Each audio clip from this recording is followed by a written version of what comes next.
ఈ యొక్క కూడికనైనా మీరు ఏర్పాటు చేసిన విధానం బట్టినైనా మీకు స్తోత్రం చెల్లించుకుంటున్నాము. అయ్యా మీకు స్తోత్రములు. అయ్యా వాక్య సమయాన్ని వచ్చిండగా స్వామి, ఇదిగోనైనా నేటి దినమునైనా మేము ఏ స్త్రీ అతి నిమిత్తమునైనా ధ్యానించుచున్నామా స్వామి. ఆ స్త్రీ యొక్క మర్మములనైనా అయ్యా ఒక తెల్లకనైనా ఉన్నతమైన స్థితిని ప్రభువ మా అందరికీ ఒక సాదృశ్యముగానైనా నిలపమని అడుగుచున్నాము. కూడి వచ్చిన సంఘ బిడ్డలందరూ దీవించయ్యా. మా అందరినైనా ఏకాత్మ చేత నడిపించమని, ఇటు ప్రార్థన అంగీకరించమని మాకేవరడే వచ్చుచున్న ప్రభుని యేసునామమును బట్టి మిక్కిలి వినయంతో వేడుకొంచున్నాము తండ్రి. ఆమేన్. అందరికీ మరణాంత మరొకసారి అంతాయు మనదే కదా యేసు నీకున్నదంతాయు మనదే కదా అంతాయు మన ప్రభువు ఆర్జించియున్నాడు స్వంతమని అందుకొనుడి. మీ ఆత్మకు శాంతి చెందనీయుడి. మీ ఆత్మకు శాంతి చెందనీయుడి. ఆదికాండము 25వ అధ్యాయము మొదటి వచనం చూసుకుందాము. అబ్రహాము భార్య అబ్రహాము మరలా ఒక స్త్రీని వివాహం చేసుకున్నాడు. అబ్రహాము మరలా ఒక స్త్రీని వివాహం చేసుకునేను. ఆమె పేరు కెతూరా. ఆమె పేరు కెతూరా. నేటి దినమున మనం ధ్యానించుచున్న స్త్రీ ఎవరండి? కెతూరా. పరిశుద్ధ గ్రంథంలో చూసినట్లయితే అండి మరి అనేకమైన స్త్రీలైన వారు ప్రభు చేత మరి గొప్ప గొప్ప పాత్రలన్నది పోషించినట్లు మనం చూస్తున్నాము. మరి కొందరేమో దేవునికి ఘనత తెచ్చిన స్త్రీలుగా చూస్తున్నాము. కొందరేమో దేవునికి మరి ఘనహీనముగా లేకపోతే దేవుడికి అపకీర్తి తెచ్చిన స్త్రీలని మనం చూస్తున్నాము. అయితే నేటి దినమున మనము ధ్యానించుచున్న యొక్క స్త్రీ ఎవరు అనగా కెతూరా. ఈమె ఎవరై ఉన్నారండి? అబ్రహాము గారి యొక్క భార్య అని అనుకుంటున్నాము. ఎప్పుడైనా ఈ పేరు విన్నారమ్మా? కెతూరా అనే పేరు విన్నారా? అబ్రహాము గారికి ఇంకో భార్య ఉందని తెలుసా అమ్మా? తెలుసా? కెతూరా ఉన్నారని తెలుసా? ఎవరు తెలుసు మనకి? శారమ్మ తెలుసు, తర్వాత హాగర్ తెలుసు. అయితే అబ్రహాము గారికి మరి ఈ యొక్క హాగర్ని ఎవరు ఇచ్చారమ్మా? శారమ్మ గారు ఇచ్చారు. అయితే మరి విచిత్రం ఏంటంటే శారమ్మ హాగర్ని అబ్రహాము గారికి భార్యకి ఇస్తే ప్రభు అంట ఈ యొక్క కెతూరానంట అబ్రహాము గారికి భార్యగా ఇచ్చారంట. అంటే వీళ్ళక్క ప్రణాళిక లేకపోతే వీళ్ళకి వివాహ జీవితం అన్నది దేవుని యొక్క ఉద్దేశంలో ఒక ప్రణాళికగా ఉన్నట్లు మనం చూస్తున్నాము. అయితే కెతూరా ఎలాగో ఆశీర్వదించబడింది అన్నట్లు మనం చూసినట్లయితేనండి ఆనాడు అబ్రహాము గారు అంటే మరి నోవాహు గారు పరిశుద్ధాత్మ చేత నింపబడి పలికిన మాట ఏంటనగా మరి యెహోవా మరి యొక్క క్షేమ దేవుడని యెహోవా స్తుతింపబడును గాక అన్న మాటనంట అబ్రహాము గారు అందుకున్నట్లు చూస్తున్నాము. అయితే అబ్రహాము గారు అసలు ఎవరండి అనగా విశ్వాసులకి తండ్రి అన్నాడు. అలాగే ఏర్పాటు జనాంగానికి మూల పురుషుడై ఉన్నాడు. అంత మటుకే కాదు కానండి ఈ భూలోకములో మరి ఏకైక వ్యక్తి అనగా నమ్మకమైన వ్యక్తి ఎవరు అనగా దేవునికి దొరికిన వారు ఎవరు అనగా అబ్రహాము గారు నమ్మకమైన వ్యక్తిగా దొరికినట్లు చూస్తున్నాము. అటువంటి మరి వ్యక్తికి ఈమె ఎలా వెళ్ళిందండి? ఒక భార్యగా వెళ్ళిందంట. అంటే ఈమె ఎంత ఆధిక్యతలను ఎంత మరి ధన్యత పొందుకున్నట్లుగా మనం చూస్తున్నాము. అయితే ఈ యొక్క స్త్రీ యొక్క విశేషం ఏంటంటే ఈమె ఎలాగ ఆశీర్వదించబడిందండి? చాలా మంది అనుకుంటారు కెతూరా యొక్క బిడ్డలు ఎలాగ ఆశీర్వదించబడ్డారు, ఆ నిమిత్తం ఏమీ లేదు కదా అని అనుకుంటారు. అయితే మరి మీ అందరికి తెలుసు ఎవరండి? లాబాను మీ అందరికి తెలుసమ్మా? తెలుసు. అయితే లాబాను ఏమని మరి అంటారండి? మరి యొక్క అబ్రహాము గారికి దాసుడైన వాడు మరి ఎలియాజరు వెళ్ళినప్పుడు ఏమని అంటారు? యెహోవా చేత ఆశీర్వదించబడినాడా, లోనికి రా అని అంటారు. అంటే ఈ యొక్క అబ్రహాము గారి యొక్క పనివారే ఇంతగా ఆశీర్వదించబడ్డారంటే అబ్రహాము గారి చేత కలిగిన బిడ్డలు ఇంకెంతగా ఆశీర్వదించబడతారో మనం చూద్దాము. ఆదికాండము 25వ అధ్యాయము 2వ వచనం చూస్తున్నాము. ఆదికాండము 25వ ఆమె జిమ్రాను, యోక్షాను, మైదాను, మిద్యాను, ఇష్బాకు, అమ్మా షూవాహుకు జన్మనిచ్చినట్టు. అమ్మా ఈమె ఎంతమందికి బిడ్డలకి తల్లిగా ఉన్నారమ్మా? 6 మరి బిడ్డలకి తల్లిగా ఉన్నట్లు చూస్తున్నాము. మరి శారమ్మ విషయంలో చూసినట్లయితే శారమ్మ మరి వాగ్దాన పుత్రుని సంపాదించుకున్నట్లు చూస్తున్నాము. మరి హాగరు చూసినట్లయితేనండి మరి ఇస్మాయిల్ని సంపాదించుకున్నట్లు చూస్తున్నాము. అయితే కెతూరా ఎంతమంది కుమారుని సంపాదించుకుందండి? 1 కాదు 2 కాదు 6 కుమారులు సంపాదించుకుందంట. మరి ఈ యొక్క 6 కుమారులు ఏ కాలంలో మరి సంపాదించుకున్నారు అని అంటే అబ్రహాం గారి నిండు వృద్ధాప్యంలో ఉన్నప్పుడు మరి ఇసాకు జన్మించినట్లు మనందరూ తెలిసే. మరి ఈ యొక్క ఒక 10 సంవత్సరాల ముందు మరి ఇస్మాయిల్ జన్మించినట్లు మనకు తెలుసు.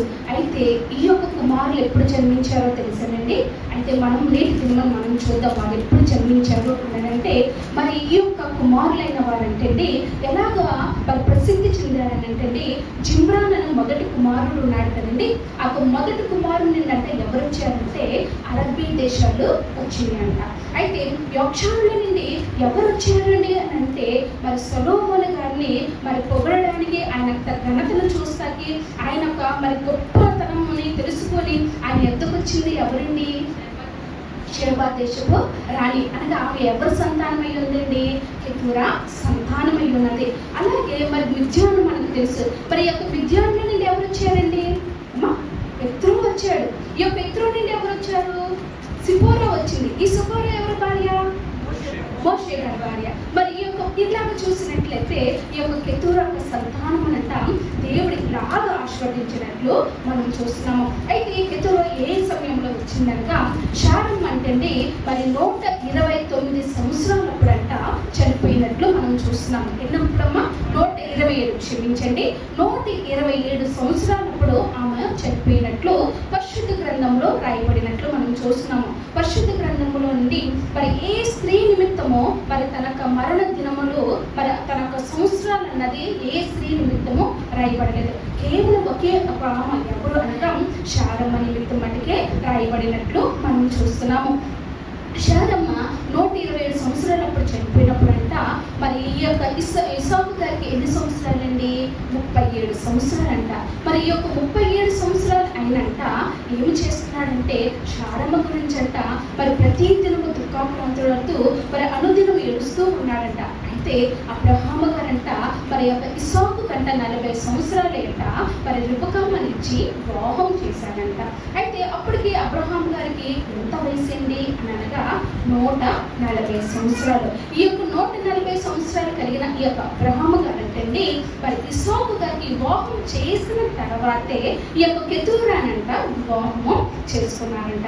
అయితే ఈ యొక్క కెతూరాను ఈ యొక్క అబ్రహాం గారి యొక్క మరి ఈ యొక్క సహజీవనం కానివ్వండి వాళ్ళ దాంపత్య జీవితం కానివ్వండి ఎప్పటి వరకు సాగిందనంటే మరి వీళ్ళ యొక్క దాంపత్య జీవితము 35 సంవత్సరాలు సాగినట్లు చూస్తున్నాము. అనగా అబ్రహాము గారు నిండు వృద్ధుడైనప్పుడు 175 సంవత్సరాలకి చనిపోయినట్లు మనం చూస్తున్నాము.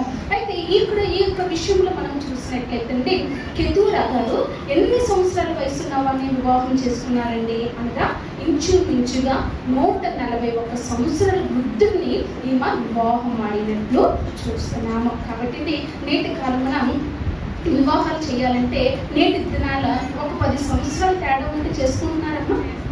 అస్సలు చేసుకోవట్లేదు కదమ్మా.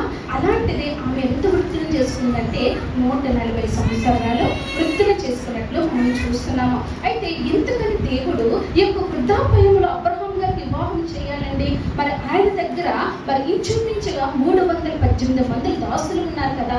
ఎందుకని ఈ యొక్క వివాహం అవసరమైంది అని చూసినట్లయితేనండి మరి ఈ యొక్క కెతూరా జీవితము అబ్రహాం గారి జీవితం చూసినట్లయితేనండి ఆదికాండము 17వ అధ్యాయము 24వ వచనం చూద్దామండి. ఆదికాండము 17వ అధ్యాయము అబ్రహాము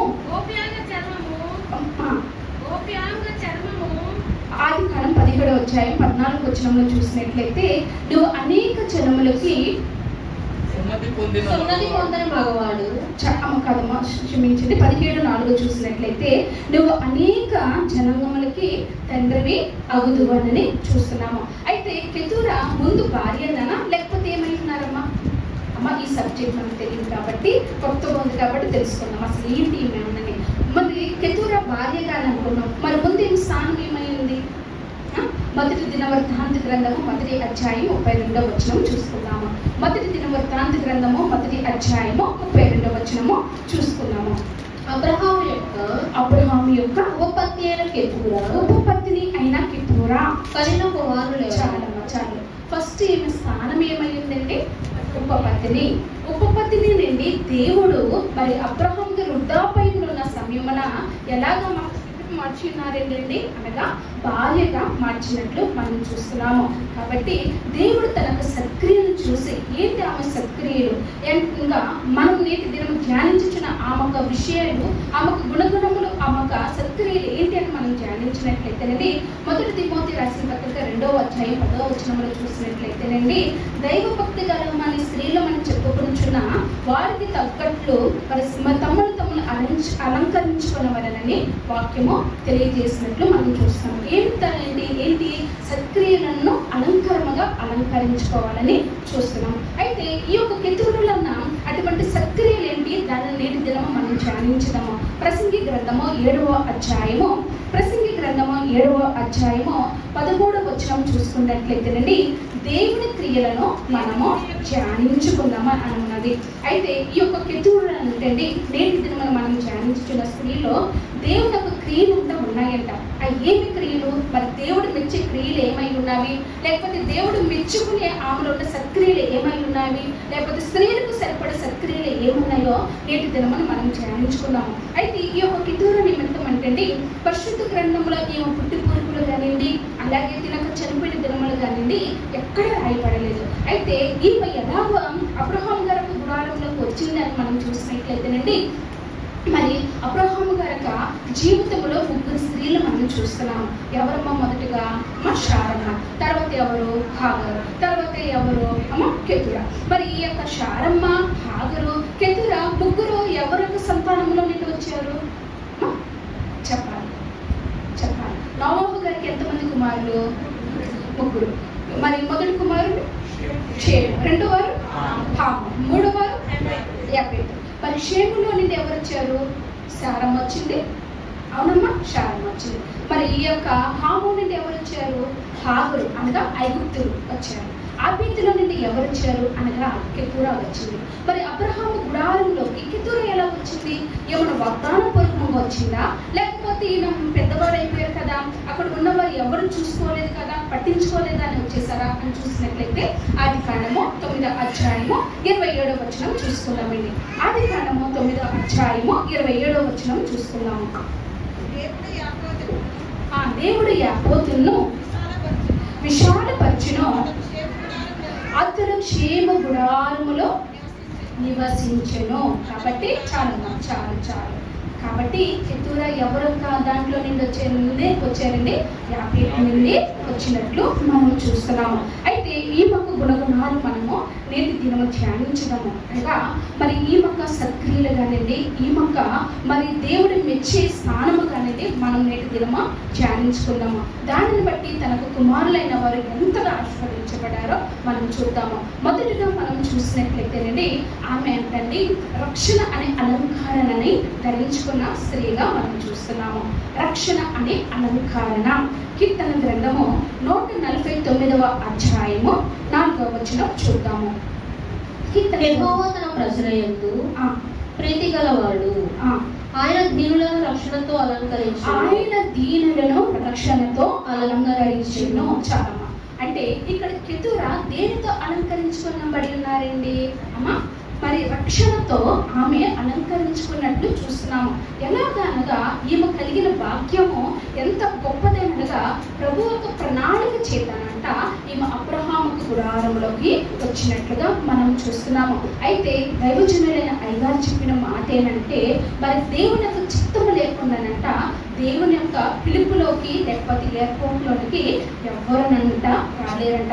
అందుకే అయ్యగారు ఒక మాట చెప్పారు కదండి, తనకి ఇష్టము కాని జనంగాన్ని ఈ ధరికి రానీయుడు అన్నారు. కాబట్టి కెతూరా ఎవరు చిత్తమై ఉన్నారండి? దేవుడు చిత్తమై ఉన్నారు. అయితే ఈ యొక్క అబ్రహాము గుడారము దేనికి సాదృశ్యము ఉందమ్మా? దేనికి సాదృశ్యంగా ఉంది? అబ్రహాం గారి గుడారము దేవుని యొక్క సన్నిధికి సాదృశ్యముగా ఉన్నట్లు మనం చూస్తున్నాము. నేటి మన ప్రియమైన వాళ్ళారా, మరి యొక్క అబ్రహాము గుడారములో మరి రక్షణ ఉన్నది. ఈ యొక్క రక్షణ అన్నది కెతూరాకి తనకు కుమారులకు అన్నది మరి ఉచితముగా ఇవ్వడమే కాదు కదండి, వాళ్ళకు భాగ్యముగా ఈ యొక్క రక్షణ అన్నది పొందినట్లు మనం చూస్తున్నాము. అయితే రక్షణ అన్నది అందరికీ ఉచితమే కదమ్మా, మనం చెప్పుకుంటున్నాం కదా. ఈ యొక్క రక్షణ అన్నది అందరికీ ఉచితమే. అయితే ఈ యొక్క రక్షణ అన్నది ఎలా పొందుకోవాలి అని మనం పరిశీలన చూసినట్లయితే అండి, మన అందరికి తెలుసు ఎవరండి? పొట్టివాడైన జక్కయ్య మన అందరికి తెలుసా కదమ్మా? అందరికి తెలుసు. మరి ఈ యొక్క జక్కయ్య అంట మరి యేసు ప్రభు వారు మరి ఎరుకో పట్టణంలోకి వచ్చినప్పుడంట అక్కడ వారందరంట ప్రభువుని చూస్తాకి వస్తున్నారంట. వారితో పాటు ఈ యొక్క పొట్టివాడు జక్కయ్య కూడా వస్తూ ఏం చేశాడు? చెట్టు ఎక్కినట్లు మనకందరికి తెలుసు. అయితే అక్కడ ఉన్న వారందరంతా ఏమైనా గుసగుసలాడుకుంటున్నారంట, ఏమో వీడు పాపి అని గుసగుసలాడుకుంటున్నారంట.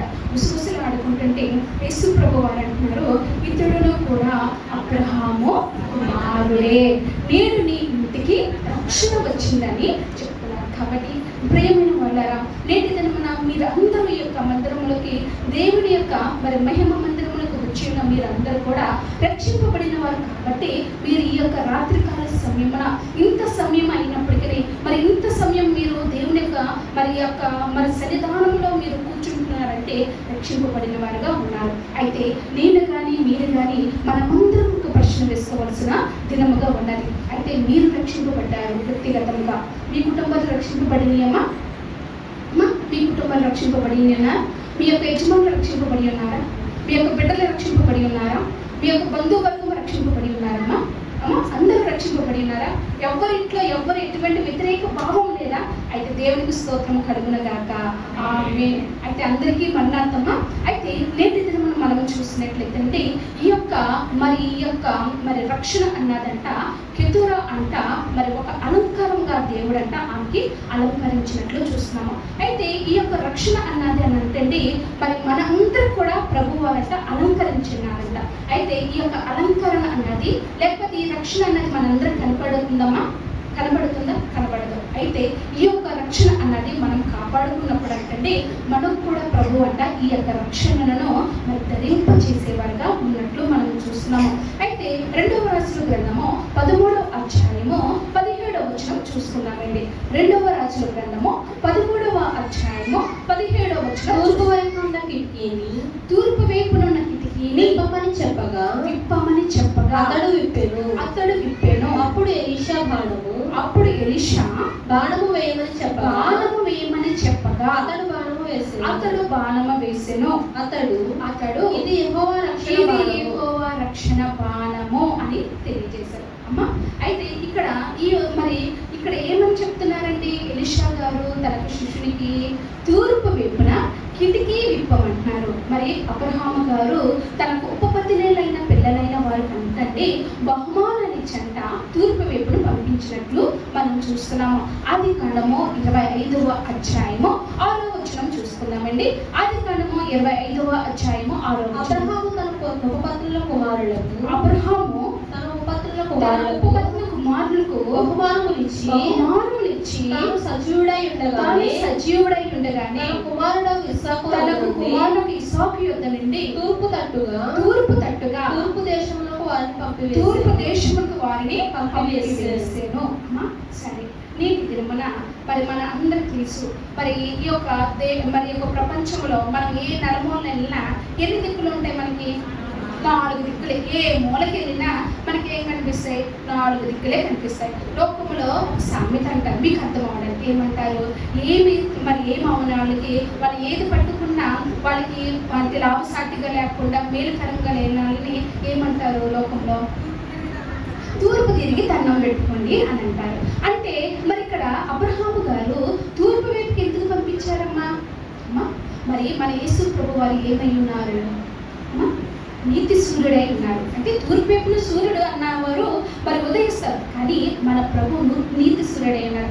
అలాగని మన యేసు ప్రభు వారు ఒక దేశం కానీ ఒక ప్రాంతం కానీ ఒక జనంగాని కానీ దేవుడు కాదు కానీ ఆయన సర్వంలో సర్వమై ఉన్నారు, సర్వవ్యాప్తమై ఉన్నారు. కాబట్టి ఆయన సజీవ గల దేవుడు చూడండి, మరి అబ్రహాము గారు దేవుని విశ్వాసించి మరి ఏమి చేశారంటే తూర్పు వైపున అనగా దేవుని యొక్క మార్గంలోకి అబ్రహాము గారు తన యొక్క కుమారుని వృద్ధాప్యములో పంపించినట్లు మనం చూస్తున్నాం. అయితే ఎలీషా గారు తనకు శిష్యుడితో ఏం చెప్తున్నారంటే కిటికీని విప్పమంటున్నారు. దేనితో విప్పమంటున్నారమ్మా?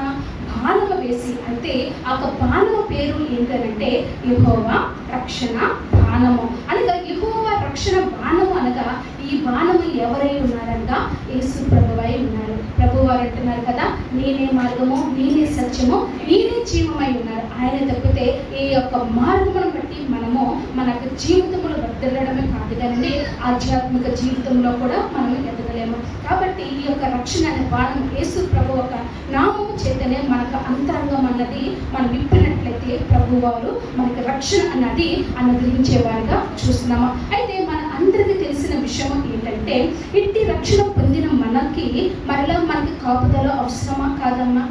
అమ్మా, ఇప్పుడు రక్షణ అన్నది అందరికి ఉచితమే. ఈ రక్షణ అన్నది మనం అందరం పొందాము. అయితే ఈ రక్షణ మనకి ఎవరికి కనబడట్లేదు. అయితే ఈ రక్షణకి ఒక మరి ప్రత్యేకత, ఒక కాపుదల అనేది ఉన్నదా లేదా?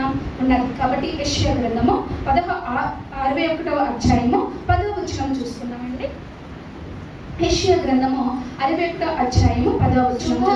పాగా అమ్మా చదవనమ్మా. శృంగారమైన పాగా ధరించుకొనిన పెళ్లి కుమార్తె రీతిగాను ఆభరణంతో అలంకరించుకొనిన పెళ్లి కుమార్తె రీతిగాను ఆయన రక్షణ వస్త్రములను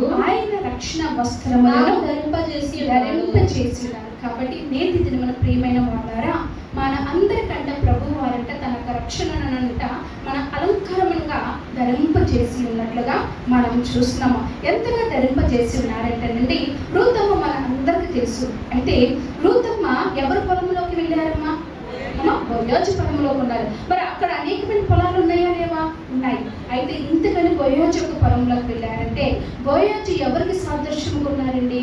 అమ్మా, యేసు ప్రభు వారికి సాదృశ్యంగా ఉన్నారు. కాబట్టి ఈ యొక్క బోయోజు పొలంలోకి వెళ్ళిన ఈ యొక్క రూతమ్మ రక్షింపబడటమే కాదు కానండి, తన యొక్క స్థానం ఎక్కడ సంపాదించుకుందంటే మరి యేసు ప్రభు వారి యొక్క వంశావళిలో ఆమె ఒక స్థానాన్ని సంపాదించుకున్నట్లు మనం చూస్తున్నాము. నేటి మనము కూడా ఇటువంటి రక్షణను మనము ధరించుకున్నట్లయితే యేసు ప్రభు వారు ఈ యొక్క రక్షణ చేతనంట మన అందరికీ 2వ మేఘములో ఎక్కే ధన్యతనంట దేవుడు మనకి అనుగ్రహించేవాడుగా ఉన్నట్లు మనం చూస్తున్నాము. మరి ఈ యొక్క కెతుర తన జీవితంలో ఈ యొక్క రక్షణని అలంకరణ ధరించుకుంది. కాబట్టి గుడారముల లోపల అబ్రహాము గారికి భార్యగా ఇవ్వబడింది. ఒకవేళ మనం ఈ యొక్క రక్షణను అంటే లోకువు కట్టి లేకపోతే మనము దేవునికి కృపచేత మనం ఉన్నామని అనుకున్నట్లయితేనండి, ఈ యొక్క రక్షణ అనేది కేవలము భూలోకములకి కాదండి, పరలోకములకు వెళ్ళడానికి కూడా ద్వారం అన్నది నిలబడతారు. కాబట్టి ఈ రక్షణ మనం కాపాడుకొని ఈ యొక్క కెతుర వల్ల మనం కూడా ఈ యొక్క అలంకరించుకొని దేవుని యొక్క నామలో సాగిపోయేలాగా మనం అనుదినమే ఏం చేయాలంటే ప్రార్థించవలసిన వాడముగా ఉన్నట్లు మనం చూస్తున్నాము. మరి రెండవది చూసినట్లయితే అండి, ఈ దీన మనసుని అలంకారము ధరించుకున్నట్లుగా మనం చూస్తున్నాము. మొదటి పేతురు పత్రిక 5వ అధ్యాయము 5వ వచనం చూసుకున్నామండి. మొదటి పేతురు పత్రిక 5వ అధ్యాయము 5వ వచనం. చిన్నపిల్లలారా మీరు పెద్దలకు లోబడి ఉండండి. మీరందరూ ఎదుటి వారి ఎడల దీన మనస్సు అనే వస్త్రమును ధరించుకుని మిమ్మల్ని మీరు అలంకరించుకొనండి. చాలా ఇక్కడ ఏమంటున్నారంటే మరి దీన మనసు అనే వస్త్రమును ధరించుకోనండి అని అంటారు. అయితే కెతుర మరి దీన మనసు అన్న ఒక మనస్తత్వము కలిగి ఉన్నదా లేదా అని మనం పరిశీలన చేసినట్లయితేనండి, ఈమె దీన మనసు కలిగిన ఆమె తల్లిగా మనం చూస్తున్నాం. ఎలాగంటే దీన మనసు అంటే అర్థం ఏంటమ్మా? అసలు దీన మనసు అంటే అర్థం ఏంటి? దీన మనసు అంటే అర్థం ఏంటి? ఇంకా దీన మనసు తగ్గింపు జీవితం. కాబట్టి ఈ యొక్క కెతుర అంటే మరి తగ్గింపు జీవితం కలిగిన స్త్రీగా చూస్తున్నాము. ఎలాగంటేనండి, ఈమె ఒక సాధారణ ఒక వ్యక్తిగా జీవిస్తుందంట. ఎందుకంటే మరి శారమ్మ చనిపోయిన తర్వాత అంటే మరి తన యావత్ అబ్రహాం గారికి యావత్ ఆస్తి అంతటి మీద కంట ఈమె ఎలా ఉన్నారంట? ఒక యజమానురాలుగా ఉన్నారంట. అయితే అయితే ఆ స్థితిని బట్టి కానండి ఆమంట ఎన్నడూ అంట ఆమె గర్వించినట్లుగా మనం చూస్తలేదు. అయితే అబ్రహాము గారి దగ్గర మరి ఇంచుమించుగా 318 మంది పనివారు ఉన్నట్లు చూస్తున్నాము. వారిని బట్టి కూడా ఆమె అంటండి మరి గర్వపడడం కానండి మరి ఆవిధేత అన్నది చూపించినట్లుగా చూస్తలేదు. అయితే ఈమెకు కలిగిన ఘనతను బట్టి కానివ్వండి, ఈమె కలిగిన మరి ధనాన్ని బట్టి కానివ్వండి, ఈమె ఒక భాగ్యాన్ని బట్టి కానంటండి ఎన్నడూ ఆమె తనను తను హెచ్చించుకోలేదు కానండి దీన మనసు కలిగి ఉన్నట్లు మనం చూస్తున్నాము.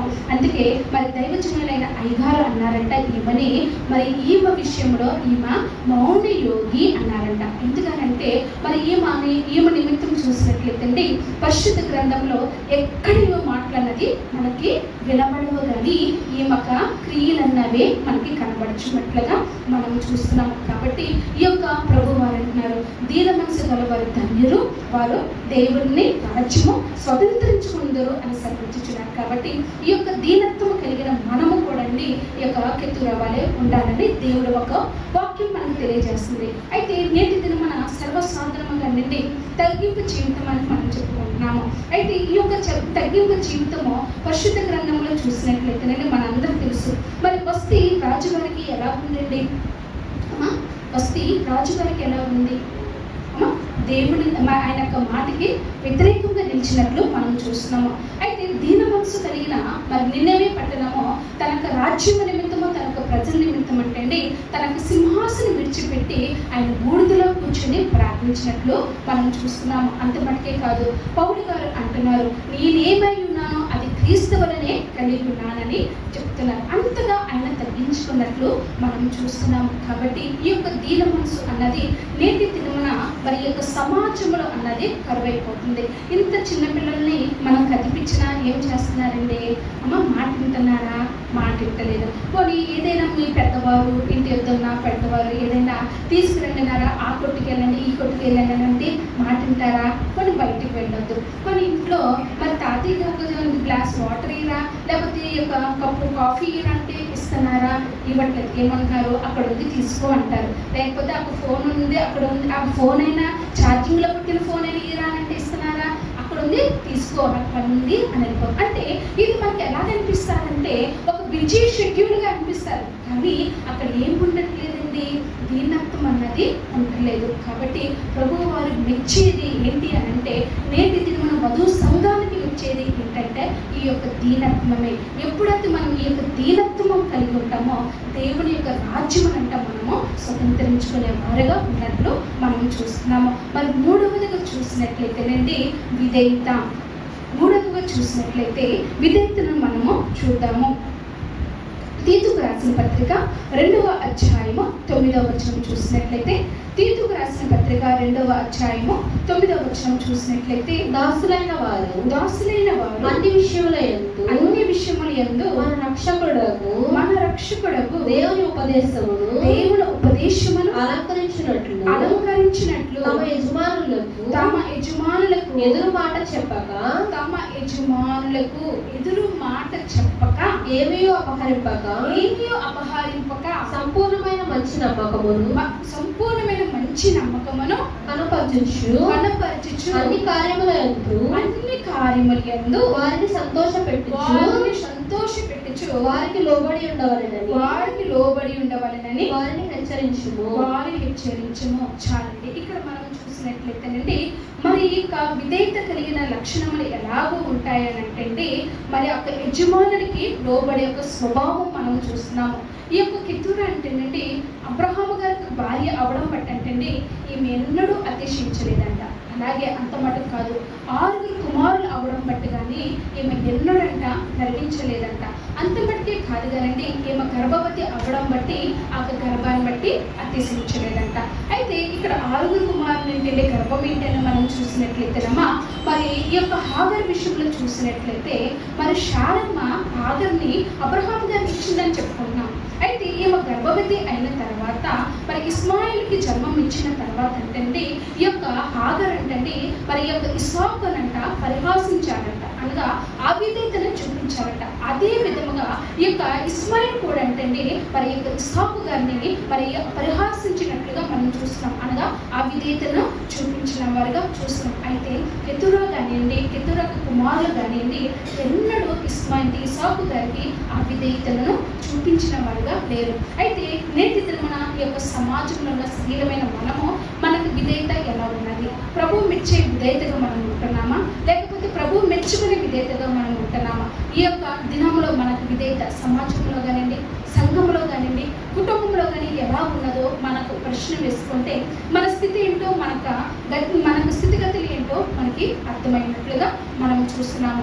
అయితే ఇక్కడ మనం విధేయత అని చెప్పి చూసిన చోట ఏమని మనకు తెలియజేస్తున్నారంటే ప్రభు వారు ఏమని తెలియజేస్తున్నారంటే విధేయత అనగా వినడము, విశ్వాసించడము. మరి దైవజనులైన అయ్యగారు రాశారు కదండి, వినుట, విశ్వాసించుట, ఆజ్ఞకు విధేయులగుట, ఈ 3 చేయవారే పరలోకపు వాస్తువులగుట అని రాసినారు. కాబట్టి కెతురా వలె మనం విధేయత చూపించవలసిన వారముగా ఉన్నాము. విధేయత అనగా వినడం అన్నాం కదండి. వినడం దేంతో వింటాము?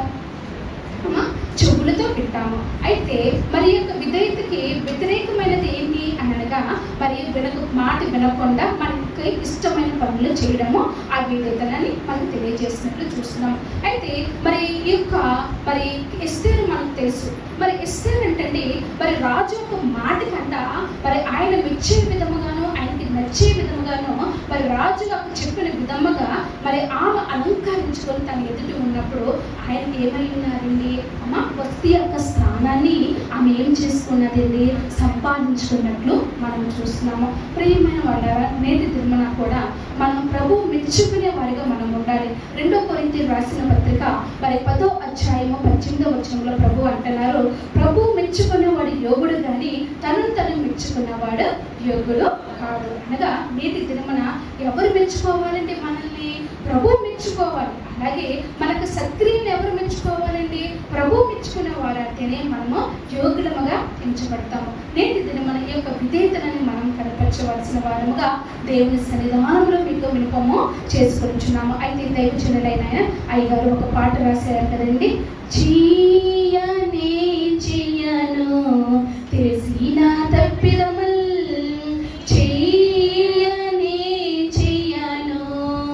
చెయ్యను ఎవరు చెప్పిన గాని, చెయ్యను నైజము చెప్పిన గాని, చేసిదను తండ్రి నీ చిత్తము చొప్పున చేసిదను తండ్రి, చేసిదను నీ చిత్తము చొప్పున చేదుగా ఉన్నను చేసి తీరెదను. కాబట్టి మనం ఏం చేయకూడదు? ఎన్నడూ తప్పన్నది చేయకూడదు. అనగా మనకు వ్యక్తిగత జీవితంలో కానివ్వండి, లేక మన నైజము చెప్పిన కానివ్వండి, మనం ఏం చేయకూడదండి? తప్పుదం అన్నది చేయకూడదు. అనగా విధేయత అన్నది దేవుడి సన్నిధానంలో మనం కనపరచవలసిన వారముగా ఉన్నట్లు మనం చూస్తున్నాము. అలాగే 4వది చూసినట్లయితేనండి, మరి ఈ యొక్క కెతురా జీవితంలో చూసినట్లయితేనండి, మరి ఒక్క ప్రశ్న కూడా ఈమె వేసినట్లయితేనండి ప్రభు వారంట ఈమెను మెచ్చుకునేవారు కాదంట. ఇంతకు చెప్పుకున్నాం కదండి, ఈమె ఎక్కడైనా పరిశుద్ధ గ్రంథంలో మాటలు లేవు కాబట్టి ప్రభు ఈమెను ఇంతగా మెచ్చుకొని పరిశుద్ధాత్మ చేత, తండ్రి చేత ఈ యొక్క పరిశుద్ధ గ్రంథంలో ఈమె ఒక పేరు దేవుడు రాయించిన వారిగా మనం చూస్తున్నాము. 4వది చూసినట్లయితేనండి అక్షయ అలంకరణ. 1 పేతురు రాసిన పత్రిక 3వ అధ్యాయము 4వ వచనం చూద్దామండి. సాధువైనట్టియు మృదువైనట్టియు అయినా గుణమును అక్షయ అలంకారమును చాలమ్మా. అమ్మా ఏంటమ్మా అక్షయ అలంకారం అంటే ఏంటి? మృదువైనట్టు, సాధువైనట్టు గుణములను మనమంట అక్షయ అలంకారముగా అలంకరించుకోవాలంట.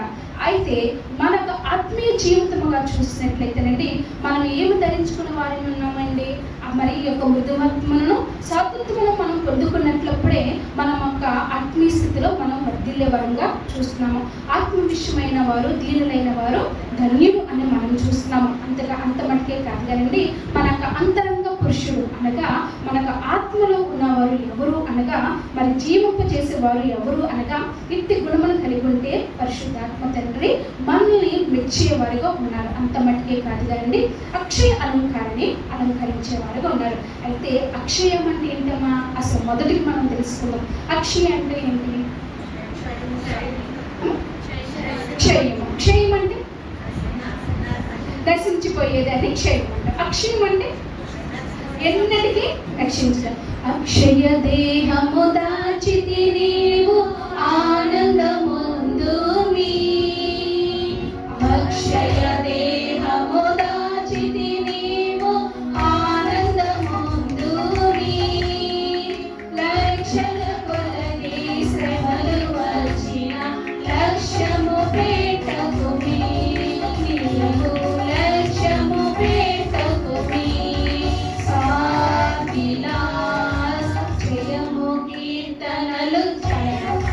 కాబట్టి ఇక్కడ జయము కీర్తనలు అనే సమయానికి మనకు అర్థమవుతుంది ఏంటండి అనగా అక్షయత అంటే జయము. ఎక్కడెక్కడ ఈ జయము అనగా కేవలము ఈ భూలోకంలో కాదు కానీ మనకు అక్కడ జయము పరలోకంలో కూడా మనకి దేవుడు ఈ యొక్క జయం ఇచ్చేవారుగా మనం చూస్తున్నాము. ఈ యొక్క అక్షయ అనగా ఎన్నడూ నశించిందిగా చూస్తున్నాము. అయితే అబ్రహాము గారికి ఈ యొక్క పితుర వృద్ధాప్యములో వచ్చిన స్త్రీ మట్టుకే కాదు కదండి, మరి మొదటికి ఈ యొక్క స్థానం ఎప్పుడు ఉండేది అని అంటే గుడారం బయట ఉన్నదంటే ఏంటంటే లోకము. ఈ లోకం అన్నది ఎప్పటికైనా క్షయమైన స్థితి అనగా ఎప్పటికైనా నశించిపోతుంది. అయితే ఈమె ఎవరి దగ్గరికి వచ్చిందండి? అబ్రహాముకు గుడారంలో అనగా అక్షయమక్క గుడారంలో అనగా ఎప్పటికీ నశించదు అనగా ఏంటనగా అనగా దైవ సన్నిధిలోకి. మరి బైబిల్ మిషన్ మూల సిద్ధాంతం ఏంటండి అమ్మా?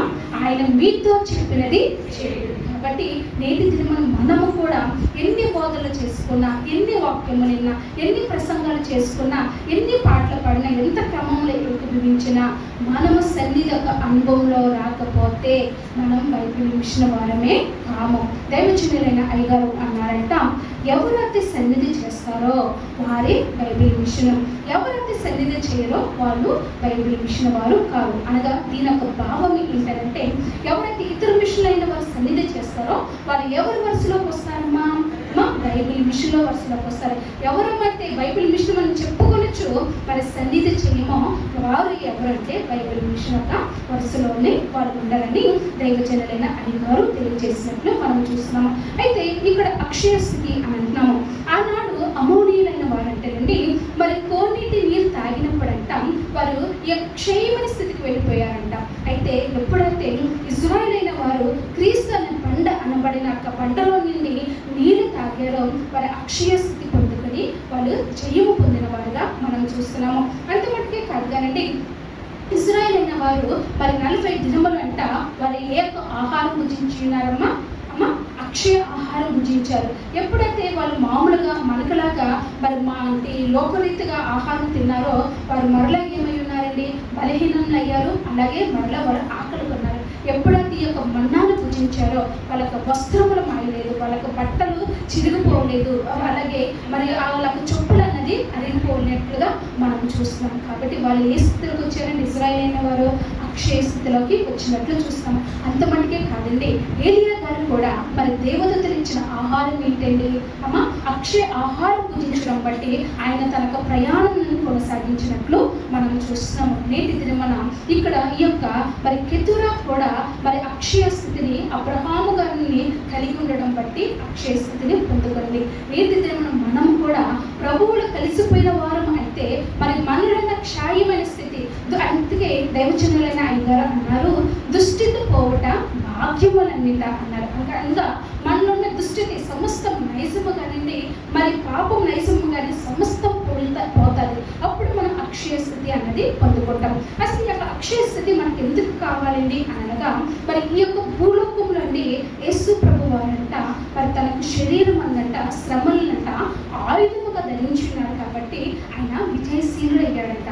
అలాగే నేటి దినమున మనం కూడా క్షయమైన స్థితిలో ఉన్న మనం కూడా అక్షయ స్థితి పొందాలని అంటే మనం కూడా ఈ యొక్క శ్రమలని మనక మరి ఈ యొక్క మనము కూడా మనకు శరీరం ముందు ధరించినట్లయితే మనకు కూడా దేవుడు అంట జయమునిచ్చేవారుగా ఉన్నారు. అంత మటుకే కాదు కదండి, ఈ యొక్క జయమునంట లేకపోతే ఈ యొక్క శ్రమలనంట దేవుడు మనకి ఎలా చేస్తారంటే బానిసగా చేసేవారుగా ఉన్నారు. కాబట్టి ఎన్ని శ్రమలు వచ్చినా, ఎన్ని బాధలు వచ్చినా, ఎన్ని కష్టములు వచ్చినా దేవుడు మనకి ఏమై ఉన్నారండి? అక్షయ స్థితిని అనుగ్రహించేవారు ఉన్నారు. అమ్మో నాకు ఈ శ్రమ వచ్చింది, అమ్మో నాకు ఈ బలహీనత వచ్చింది, అమ్మో మా ఇంట్లో ఇటువంటి గందరగోళం వచ్చింది, మాకు ఏదో అయిపోతుందని కొందరు కుటుంబంలో ఏం చేస్తారంటే రంకులు వేసేవాళ్ళు ఉన్నారు. అవునా చిన్న ఇబ్బంది వస్తే ఏదేదో అయిపోయిందని ఏదేదో అనుకుని దేవుడు మమ్మల్ని విడిచిపెట్టి వేశారు అని అనుకునే వాళ్ళు కూడా ఉన్నారు. అయితే దేవుడు నిన్న నేడు ఏకరీతిగా ఉన్న దేవుడి మట్టుకే కాదు కదండి, ఆయన అక్షయ అలంకారం అన్నది దేవుడు మనకి అలంకరించేవాడుగా చూస్తాము. మరి ఐదవది చూసినట్లయితేనండి, మరి ఐదవది చూసినట్లయితే యెహెజ్కేలు గ్రంథము 41వ అధ్యాయము 26వ వచనం చూసుకుందామండి. యెహెజ్కేలు గ్రంథము 21వ అధ్యాయము 26వ వచనం చూసుకుందాము. మందిరము గురించి చెప్తూ ప్రభువైన యెహోవా ఇలాగూ సెలవించుచున్నారు, కటారమును తీసివేయుము, మరియు మండపమునకు ఇరుపక్కల గోడలకు మందిరము మేడ గదులకు ద్వారపాలకులకును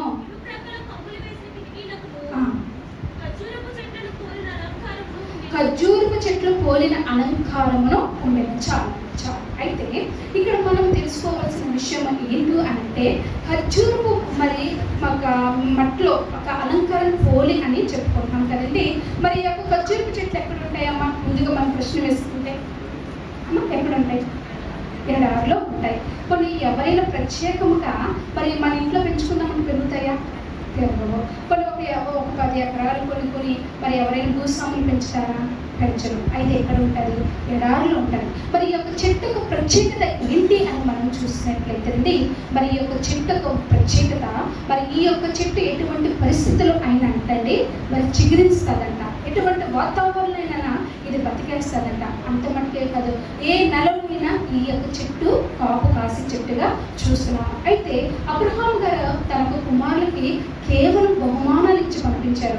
అయితే ఆ తల్లి చెప్పిన మాటను బట్టింది ఆ కుమారులు ఎలాగా మరి విస్తరించేశారో చిగురింపజేస్తున్నారంటేనండి, ఒక్కొక్క కుమారుడు ఒక్కొక్క రాజ్యముగాను ఒక్కొక్క జనముగాను ఏర్పడినట్లుగా మనం చూస్తాము. మరి మిద్యాను మనం అందరూ తెలుసు. మరి ఈ యొక్క మిద్యాను నుండి ఎవరు వచ్చారని చెప్పుకుంటున్నామమ్మా? మా మిద్యానుడైన యాజకుడైన ఎత్తులో వచ్చినట్లు మనం చూస్తాము. మరి ఈ యొక్క మిద్యాను దేశంలో మరి మొన్నటి వరకు మనము మరి జరుపుకున్నాం. ఏం జరుపుకున్నాము అమ్మా?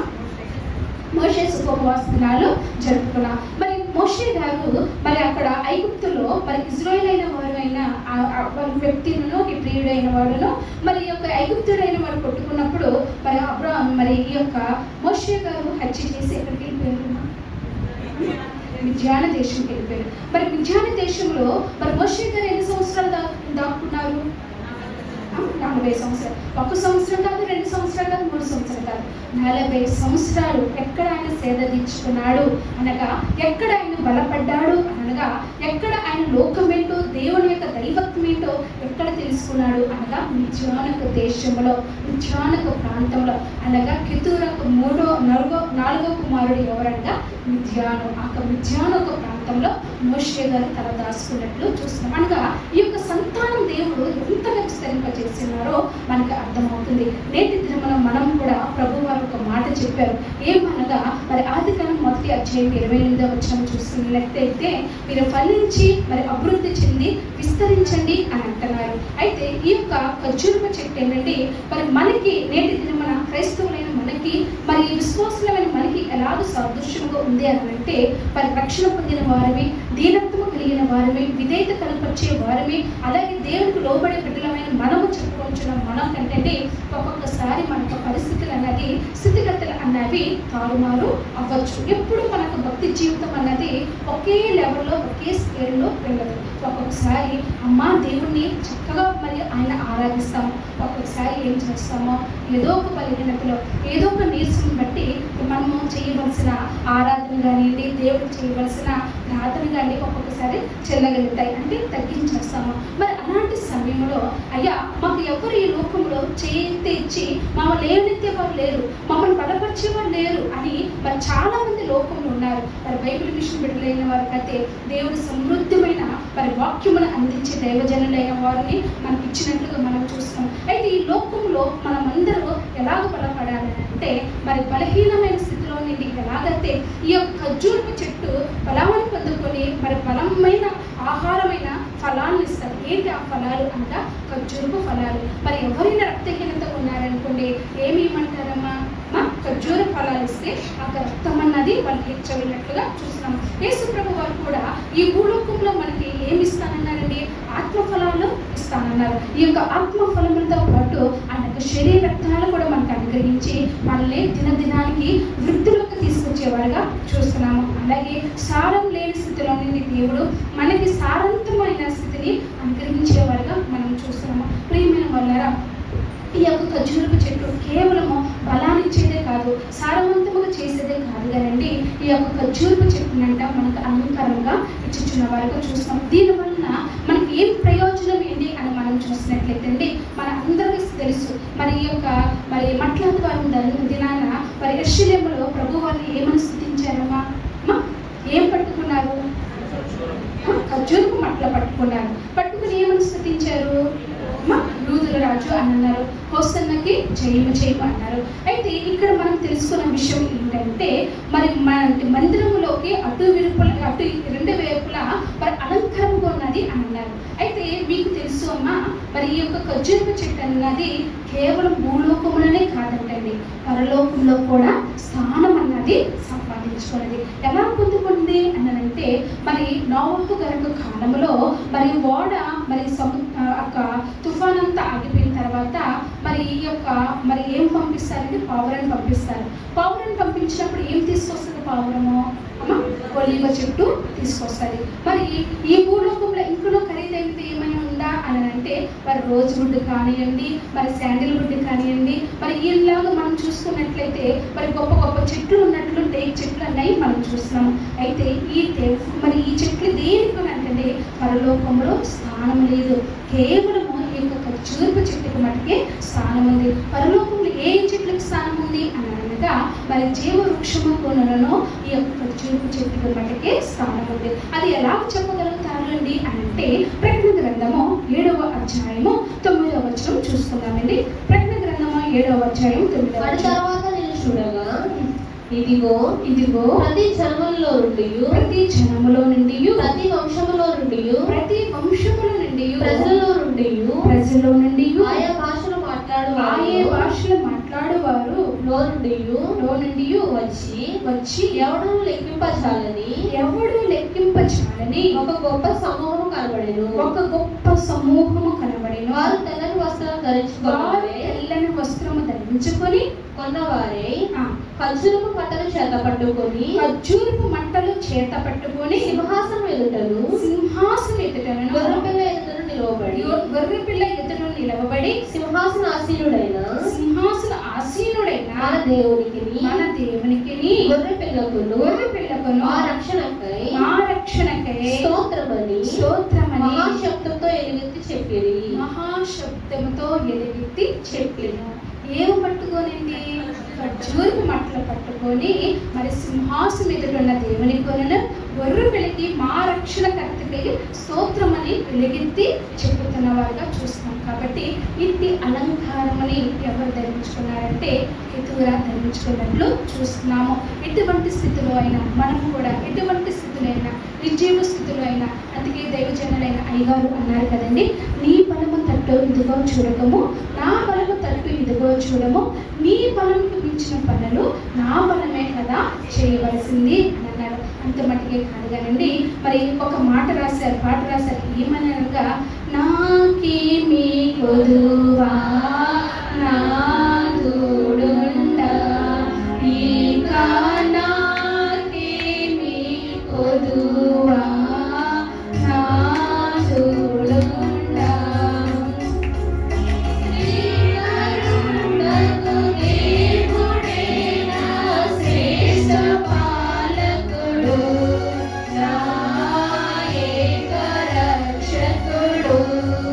కనుక నాకేమీ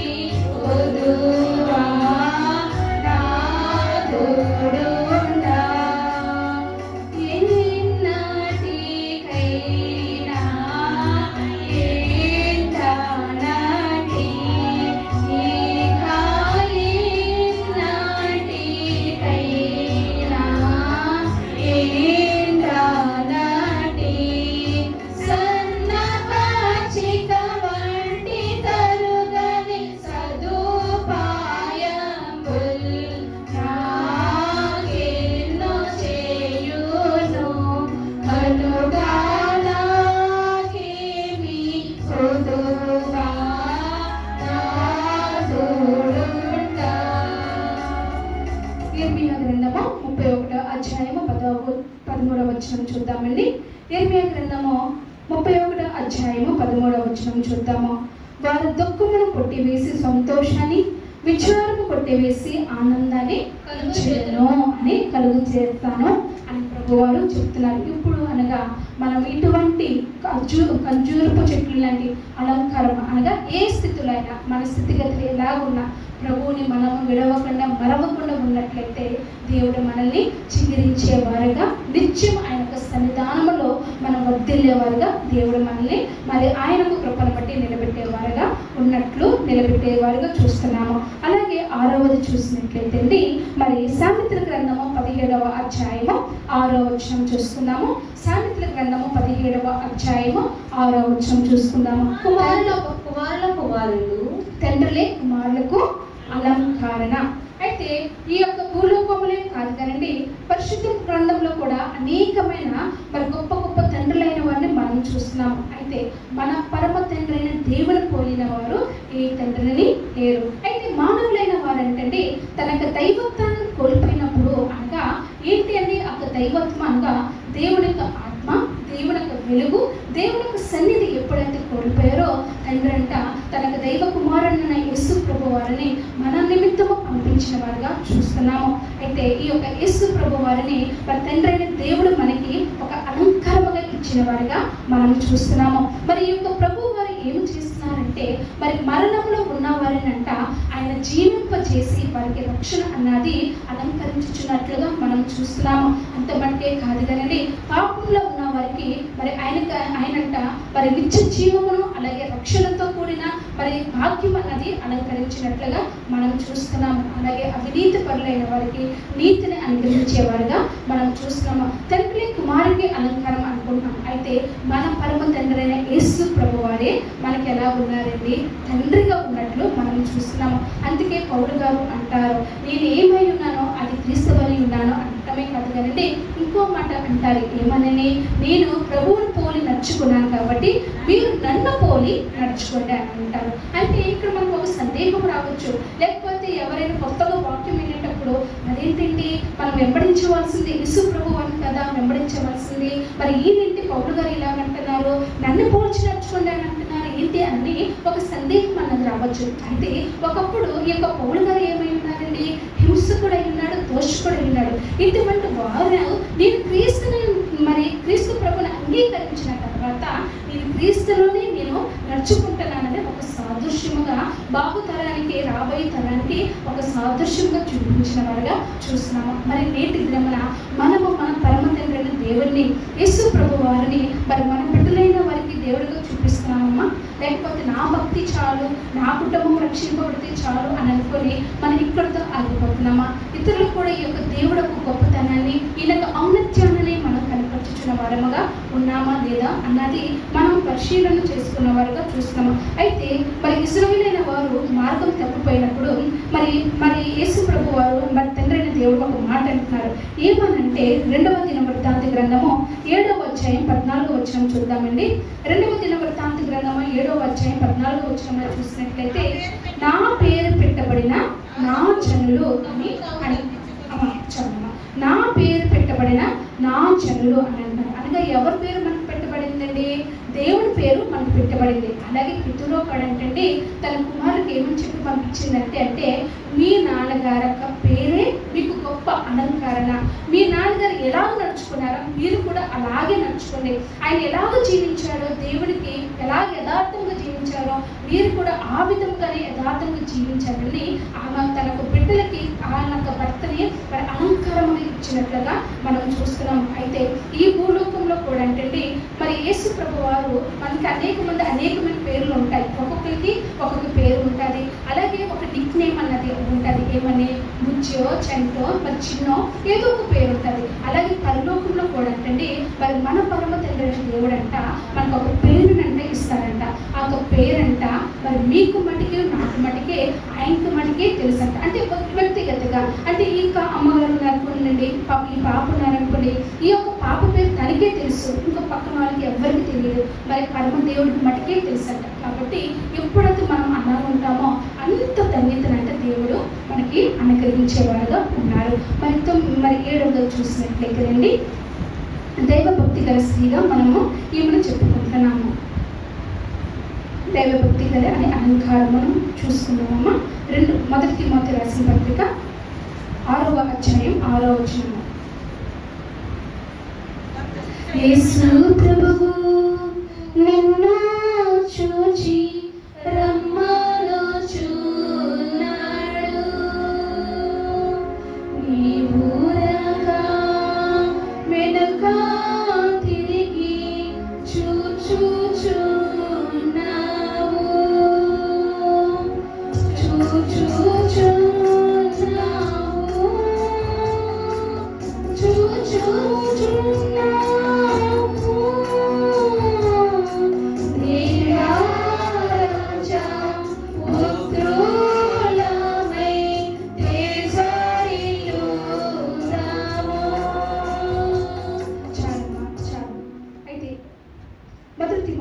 పత్రిక 6వ అధ్యాయము 6వ వచనం. సంతోష సహితమైన దైవభక్తి గొప్ప లాభ సాధనమై ఉండాలి. నేటి దినమున కెతూరా మరి ఏమై ఉన్నదని చూస్తున్నామండి. ఇన్ని లక్షణాలు చూసాం కదండి. మరి ఇన్ని లక్షణాలను బట్టి ఏమై ఉంటుంది? దైవభక్తి గల స్త్రీ అని తెలుసుకుంటున్నాము. అయితే మరి పరిశుద్ధ గ్రంథంలో ఏమని రాయబడిందంటే, దైవభక్తి గల స్త్రీలైన వారు ఏమవుతారండి? కొనియాడబడతారంట. అంత మట్టుగా నుండి యెహోవాయందు భయభక్తి గల స్త్రీలైన వారు కొనియాడబడినట్లు మనం చూస్తున్నాము. అయితే యెహోవాయందు భయభక్తులు గల వారు ఐశ్వర్యకు మూలముగా ఉన్నట్లు మనం చూస్తున్నాము. కెతూరా అనే పేరుకి అర్థం ఏంటి అనగా సువాసన మరియు ధూపము మరియు పరిమళము. ఎక్కడ సువాసన ఉంటుందో అక్కడ పరిమళం ఉంటుంది, ఎక్కడ ధూపం ఉంటుందో అక్కడ కీర్తన నది 4 వైపులా విస్తరించినట్టుగా చూస్తున్నాము. అయితే కీర్తనకారుడైన మరి దావీదు గారు అంటారు, కీర్తన గ్రంథము 141 అధ్యాయము 2వ వచనంలో చూసినట్లయితే, నా ప్రార్థన నీ సన్నిధానములో ధూపం వలె వస్తుంది అని అంటారు. అంత మటుకే కాదు కదండి, నిర్గమకాండం 30 అధ్యాయం మొత్తం చూసినట్లయితే పాత నిబంధన కాలంలో మరి అహరోను గారికి ఆ కాలంలో యాజకత్వం ఎవరు వహిస్తున్నారండి? అహరోను గారు వహించేటప్పుడు మరి తండ్రి దేవుడు ఏమని సెలవిస్తారంటే, అనుదినము నాకు ధూప ద్రవ్యముతో మరి ఏమి చేయాలండి? ధూపము వేయమని సెలవిచ్చినట్లు చూస్తాము. ధూపం అనగా దేనికి సాదృశ్యము ఉన్నదండి అమ్మ? మరి దేవుని ఆరాధించడము, దేవుని స్తుతించినట్లుగా మనం చూస్తున్నాము. అయితే దైవభక్తి చేయడం బట్టి అసలు ఏమి కలుగుతుంది, ఏమి లాభం వస్తుంది అనగా, మరి పరిశుద్ధ గ్రంథంలో అనేకమైన వారు దైవభక్తి చేసి అనేకమైన సంపాదించుకున్నారు, అనేకమైనవి పోగొట్టుకున్నట్లు చూస్తున్నాము, అనేకమైన వాటిని విడిపించుకున్నట్లు చూస్తున్నాము, అనేకమైనట్లే నుండి స్వస్థత పొందినట్లు చూస్తున్నాము. మరి హిస్కియా చూసినట్లయితేనండి, ఆయనకి మరణం అని చెప్పగానే ఆయన ప్రార్థించగా మరి ఎన్ని సంవత్సరాలు ఆయుష్ పొందారండి? 1 సంవత్సరం కాదు, 2 సంవత్సరాలు కాదు, 15 సంవత్సరాలు ఆయుష్ పొందినట్లు మనం చూస్తున్నాము. అలాగే మరి యొక్క బంధకంతో బంధించినప్పుడు మరి సౌలు గారులను మరి క్షమించండి పేతురు గారులను మరి క్షమించండి పౌలు శీలలో మరి బంధించినప్పుడు మరి ఆ సంఘమంతా అధ్యక్షతతో కీర్తనతో పాడినప్పుడు ఏం కలిగిందండి? వారికి విడుదల అన్నది ఆ బంధకములన్నది మరి తెగిపోయి వాళ్ళకి అన్నది విడుదల అన్నది కలిగినట్లు మనం చూస్తున్నాము. అలాగే పరిశుద్ధ గ్రంథంలో యోబు గారిని చూస్తున్నాము. సమస్తం వేసుకున్నారు, తనకు బిడ్డలు పోగొట్టుకున్నారు, ఆస్తిపాస్తులు పోగొట్టుకున్నారు. ఆఖరికి తన స్నేహితులైన వారు వచ్చి మరి నువ్వు ఏ తప్పుగా చేస్తావనని యోబు గారి మీద ఏం చేస్తున్నారు? నేరం మోపుతున్నారు. అంతటి దేవుడైన యెహోవా తండ్రి సాతానుతో ఏమంటున్నారు? అమ్మ మరి యొక్క మరి యోబు గారి విషయంలో యథార్థవంతుడు అని చెబుతుంటే మరి యొక్క స్నేహితులు ఏమంటున్నారు? నువ్వు దేవునికి ఏదో మరి చేయరాని పని చేసావు కాబట్టి ఇంత శ్రమ అనుభవిస్తున్నావా అని అన్నారు. అయితే మరి యోబు గారికి పరిస్థితి ఏమైందండి? ఆ శ్రమల సమయంలో తనకు భక్తి చేత మరి తన భార్య దూషించినప్పటికీ తనకు భక్తి చేత ఏం చేశారండి? తనకు స్నేహితుల నిమిత్తం ప్రార్థించగా దేవుడు అంతకంత రెట్టింపు అయినది స్థితి అన్నది ఏర్పించినట్లు మనం చూస్తాము. నేటి మనం కూడా మరి ఇతరుల నిమిత్తము మనం ప్రార్థించవలసిన వాళ్ళముగా ఉన్నాము. మరి ఎలాగ చేయాలి అంటే, ఎవరో ఒకరు మనకి ఏదో ఒక మాట చెప్తారు, మనం ఇంటికి వెళ్ళి ప్రార్థన చేసేంత తీరుబాటికి ఎవరు ఉండదు. అమ్మ ఒప్పుకోవాలి ఈ విషయంలో. ఎందుకంటే మన సమస్యలే మనకి ఎక్కువ, మన బాధలే ఎక్కువ, మన కుటుంబ పరిస్థితులే మనకి ఎక్కువ. కాబట్టి ఎవరైనా ప్రార్థన చేయాలి చేయండి అమ్మ, మా బిడ్డల నిమిత్తము, మాకు యజమాని నిమిత్తము అన్నప్పుడు వెంటనే అక్కడ ప్రార్థన చేసినప్పుడు మీరు దేవునికి మీరు సంతోషపరిచేవారు ఉంటారు, అలాగే ఇతరుల నిమిత్తము మీరు విజ్ఞాపన చేసేవారు ఉంటారు. మరి దైవజనులైన అయ్యగారు మరి సమర్పణ ప్రార్థనలో ఒక ప్రార్థన చెప్పారు. ఏమనంటే మన ప్రార్థన ఎలా ఉండాలంటే స్విచ్ ప్రార్థనగా ఉండాలి. అంటే స్విచ్ ఎంతసేపు వేస్తామమ్మా? స్విచ్ అన్నది ఎంతసేపు వేస్తామో ఇలా వేసినట్టునే లైట్ ఆడితే కట్టేయాలంటే లైట్ ఆడిపోతుంది కదండి. వేయాలంటే వేస్తాం, తీయాలంటే తీస్తాం, 1 నిమిషమే పడుతుంది. అలాంటి ప్రార్థన సమయం బట్టి అయ్యగారు చేయమన్నారు. కాబట్టి మరి దైవభక్తి వారమని ఈ యొక్క పితూరం ద్వారా ఎలాగైతే తెలుసుకున్నామో మనం కూడా దైవభక్తి గల స్త్రీలం కాబట్టి నేటి దినమన ఈ యొక్క దేవుని మహిమ ఆలయంలో మందిరంలోకి వచ్చిన మనం కూడా దైవభక్తి కలవారం కాబట్టి ఇతరుల నిమిత్తం మనం విజ్ఞాపన ప్రార్థన చేసేవా తెల్లగా దేవుడు మనల్ని ఏర్పరచుకోవాలి. కాబట్టి మరి యొక్క హన్నా విషయంలో మనం చూసినట్లయితేనండి, హన్నా మరి దైవభక్తి గల స్త్రీయా కాదమ్మా? దైవభక్తి. మరి హన్నా మరి ఎక్కడికి వెళ్ళి ప్రార్థించుకుంది? షిలో యొక్క మందిరంలోకి వెళ్ళి ప్రార్థించినప్పుడు మరి యొక్క ప్రార్థనకి లేకపోతే ఆమె భక్తి జీవితానికి ఒక శ్రమ అన్నది వచ్చిందా లేదమ్మా? ఏంటి ఆ శ్రమ అంటే మరి ఏలి గారు అంటారు, ఎవరమ్మా? యాజకుడైన ఏలి అంటారు, అమ్మా నువ్వు ద్రాక్షారసం తాగి వచ్చావంటే ఏమంటారు? అయ్యా నేను ద్రాక్షారసం కానీ మద్యమ కానీ స్వీకరించలేదు అని ప్రార్థన చేసుకున్న తల్లిగా చూస్తున్నాము. అయితే పెనిన్నాకి తనకి బిడ్డలు కలగడం బట్టి ఈ యొక్క హన్నాని అవమానపరిచింది. అలాగే మరి శారాను చూసి హాగర్ కూడా ఏం చేసిందండి? అవమానపరిచినట్లు చూస్తున్నాము. అయితే వీళ్ళు తెలుసుకోవాల్సిన విషయం ఏంటి అని అంటే వీళ్ళు మరలా ప్రార్థన ద్వారా మరి హన్నా 6 సమూయేలు గారితో కలిపి 6 బిడ్డలు సంపాదించుకున్నట్లు మనం చూస్తున్నాము. అలాగే శారమ్మ తిరిగి తన వృద్ధాప్యములో మరి తనకు గర్భము కుషించుచున్నప్పటికీ దేవుని యొక్క మరి తనకు వాగ్దాన పుత్రుని పొందినట్లు చూస్తున్నాం. కాబట్టి వీళ్ళు భక్తిగల స్త్రీలకు చూస్తున్నాము. అదే పెనిన్నాను, అలాగే మరి వస్తీలను, అలాగే ఆగను చూసినట్లయితే వారు దేవుడు వాళ్ళకి ఇచ్చిన ఆధిక్యతను కానివ్వండి, వాళ్ళకి ఇచ్చిన స్థితిగతులు మర్చిపోయి వాళ్ళ భక్తిహీనులుగా ఉండి వారి ఇతరులను దూషించేవారుగా ఉన్నారు. కాబట్టి నేటి దిన స్త్రీలమైన మనము ఒకరిని ఆదరించుకోవాలి, ఒకరు సహాయపడేవారుగా మనం ఉండవలసిన వాళ్ళముగా ఉన్నాము. ఏ విషయంలో సహాయపడతామండి అనగా ఏ విషయంలో అక్కర్లేదు, ఆర్థికంగా అక్కర్లేదు, అలాగే వారి కుటుంబ పరంగా అక్కర్లేదు, ఏ ఒక్క విషయంలో అక్కర్లేదు. కేవలం దేవుని యొక్క సన్నిధానంలో వారి నిమిత్తము ప్రార్థన చేసిన వారు అంటే మనం వాళ్ళ స్థితిగతులు మార్చే ఒక స్థితిలో మనము దేవుడు మనలో ఉంచుతాడు. కాబట్టి నేటి దిన ఈ యొక్క సత్క్రియలు అన్నది నాకు కానివ్వండి, మీకు కానివ్వండి, ఈ యొక్క ఇతర విషయంలో దేవుడు ఎలాగ అలంకరించేవారు ఉన్నారంటే ప్రకటన గ్రంథము 9వ అధ్యాయము 19వ అధ్యాయము 8వ వచనం చూసినట్లయితే ప్రకటన గ్రంథము మరియు ఆమె ధరించుకున్నటకు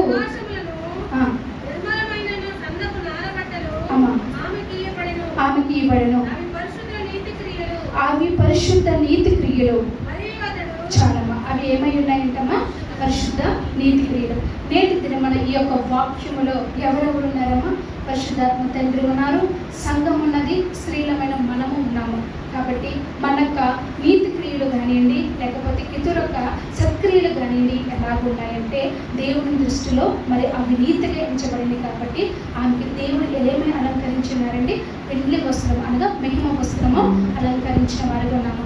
ఈ భూలోకంలో ఉన్న మనము కూడా ఈ మహిమ వస్త్రాన్ని ధరించుకుంటేనే మనము పరలోకములో ఈ ఖర్జూరపు మట్టలో పట్టుకొని సింహాసనం దేవుని గొర్రె పిల్లని మా రక్షకర్త అయిన దేవుడిని మనము స్తుతించే వారముగా ఉంటాము. కాబట్టి ఇంటి తల్లి తన వాక్యము దేవుడు ఈ యొక్క పితూర ద్వారా దేవుడు మనందరికీ అనుగ్రహించిన గాక.